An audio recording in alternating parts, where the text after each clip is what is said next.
Hello there. I will be showing you how to manage your VMware server through a mobile client app. First, launch Google Play Store. Search for vSphere Mobile Client and then download and install the app. It may take a few seconds to complete.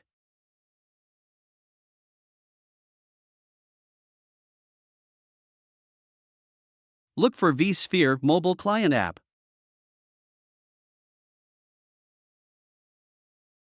Tap on the Install button to start.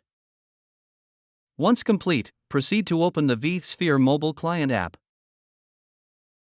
When prompted, just allow the required permissions. Ignore the certificate warning, just tap the Continue button.